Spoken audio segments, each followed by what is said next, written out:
Hello, I'm the Nostalgia Critic. I remember it so you don't have to. And welcome to another installment of Old vs. New.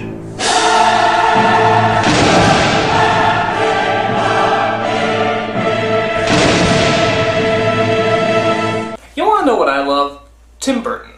Every time you see a movie by him, you know it's always gonna be dark, strange, and goofy. That is, except when he reimagines stuff. We all know what a powerhouse remake Planet of the Apes was, so I wasn't very enthusiastic when he was remaking one of my childhood favorites, Willy Wonka and the Chocolate Factory. When I saw the trailer for this movie, I really thought it was gonna blow. You can't top the original, no way, no how. But, much to my surprise, I was totally right. Not that it was the worst film, but I just don't think it held a candle to the original. Is this just the thoughts of a stubborn curmudgeon, or is there really something there that I'm missing? Well, let's take a look back. This is Willy Wonka and the Chocolate Factory versus Charlie and the Chocolate Factory. I've got a perfect puzzle for you. Willy Wonka, the amazing chocolatier. Willy Wonka, here he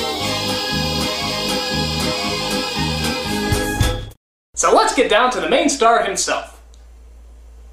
That is the main star of Willy Wonka and the Chocolate Factory because his name's in the title. Even though that movie was more about Charlie, and that Charlie and the Chocolate Factory was ironically more about Willy Wonka, sort of a marketing mistake in my opinion. They should have thought a little harder. I forget it.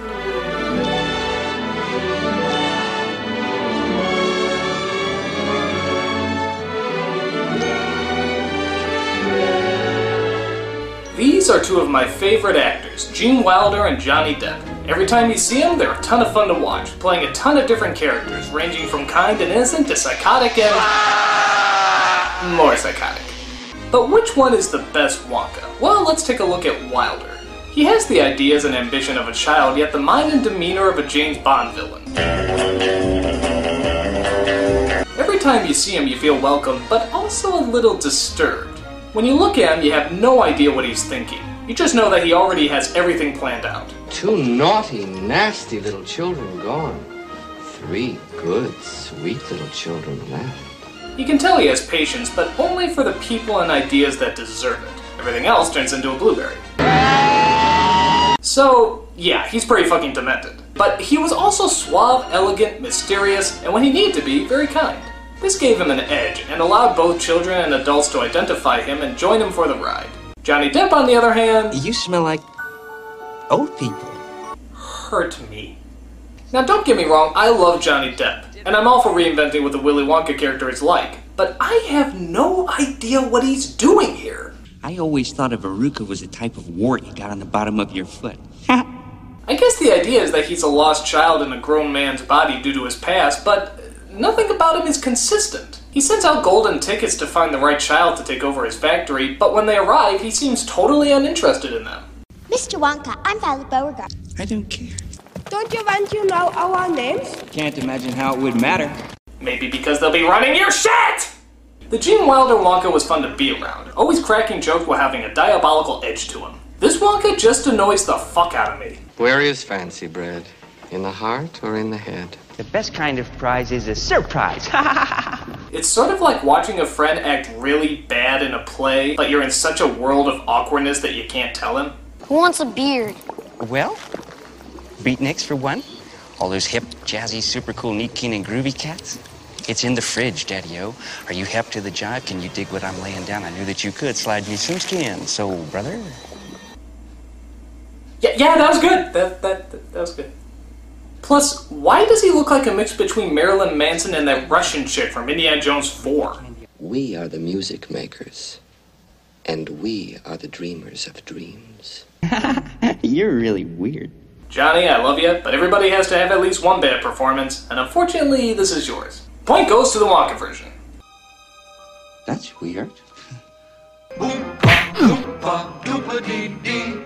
If you are wise, you'll listen to me. But what about the supporting cast? Which one is truly more scrum-dilly-cup... Scrum-pappet...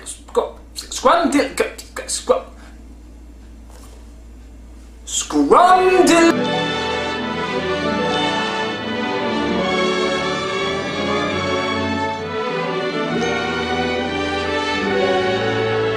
In the Wonka version, all the kids are great actors and reflect the bratty stereotypes of the time. In the Charlie version, they pretty much got that down too. In fact, they updated. Mike TV is more obsessed with video games than he is with television, and his parents are a lot more careless, like the kind of hapless people who wouldn't mind letting technology raise their child. Die! Die! Die! I also like the update with Violet, as they make her a winning obsessed champion, and not just a gum enthusiast. The mother is updated too, reflecting kind of a perfect soccer mom who pushes her daughter's victories to the nth degree. That's a little bit more of a modern problem than a girl who just chews a lot. How about Grandpa Joe? Both are different, but both seem to be supportive and strong, especially when it comes to prancing out of their bed-ridden sheets, fucking fingers. Monsieur has been locked! I think I like the Wonka Grandpa Joe a little better because he was a tad more stubborn, which made him all the more supportive. But did they really have to make him sing? I never dreamed that I would climb over the moon in ecstasy. Good morning! Look at the sun! Shut up! How about the Oompa Loompas? Well, I gotta say I like the Wonka version again. Why? Well, how do I put this? Even though Deep Roy is a really enjoyable actor and he has a big task playing every single Oompa Loompa, just erase from your mind for a moment that you've ever heard of an Oompa Loompa. You have no idea what it is. Which one of these would be an Oompa Loompa? Is this an Oompa Loompa? No, that's just a little person made even smaller. That's a fucking Oompa Loompa. Orange face, green hair, weird as hell. No contest. But for me, the big deciding point is Charlie himself. And I'm just gonna come out and say it, I hate this fucking brat. I'm sure he's a nice kid and he's acted well in other movies, but he is a friggin' saint in this picture, does everything right, never thinks of himself. He's a damn Boy Scout. We need the money more than we need the chocolate. Candy doesn't have to have a point. I wouldn't give up my family for anything. Usually they're just trying to protect you because they love you. Every time I see his precious little smile, I just want to deck him. What makes you feel better when you feel terrible? My family. Ugh. The old Charlie was a lot more realistic. He was a nice kid, but he was still a kid. He would get sad, he would get angry, and there's even moments where he would get greedy. I want it more than any of them. In case you're wondering if it'll be me, it won't be. Just in case you're wondering, you can count me out. We don't look down at him for it, we just know it's all part of being a little boy. This kid could try out for Jesus. We'll share it. Oh no, Charlie. Not your birthday present. It's my candy bar, and I'll do what I want with it. Do this in memory of me. Also, his performance is pretty bland, but what do you expect when you pretty much have no juicy material to deal with? Sure, of course. Can you remember the first candy you ever ate? The gates are always closed. Aren't I just charming? Ha ha! Seeing how Charlie is one of the main characters as well as the focus of the story, well, that should be. I think it's only fair to give credit where credit's due.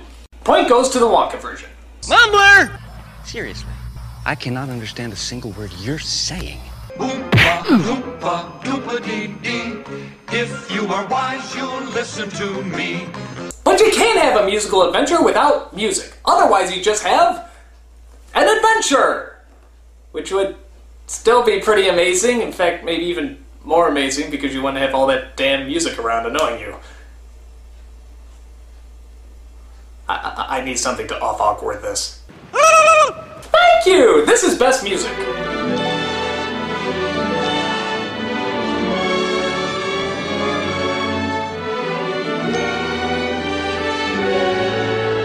Now, the songs from Willy Wonka are known by pretty much everyone. They're catchy, they're timeless, they're household tunes. The Candyman can. Cheer up, Charlie. I got a golden ticket. So who do you get to try and match songs like those? Well, the guy who did the music for Nightmare Before Christmas is pretty good.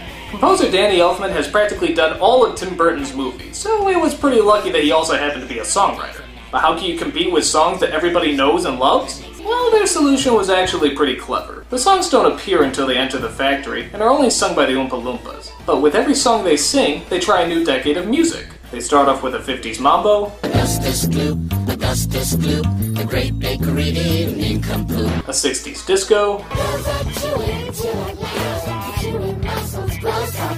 a 70s hippie song, and an 80s rock homage.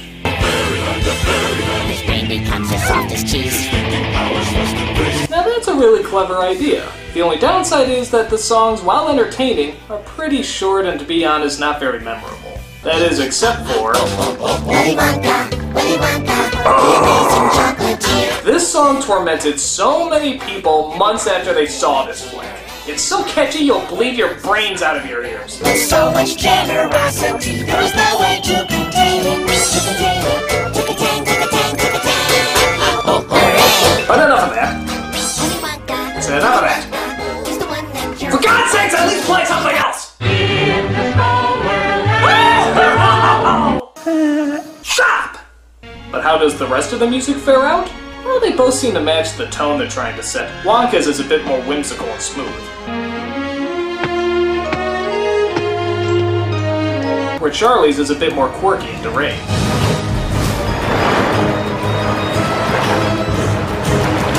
But if I had to choose, I really do have to go with the original Wonka version. No disrespect to Elfman, but these are just classic, memorable, perfect songs. I wouldn't expect anybody to top them. Again, point goes to Wonka. Once again, you really shouldn't mumble because it's kind of starting to bum me out. Oompa, loompa, doopa-dee-dee. If you are wise, you'll listen to me.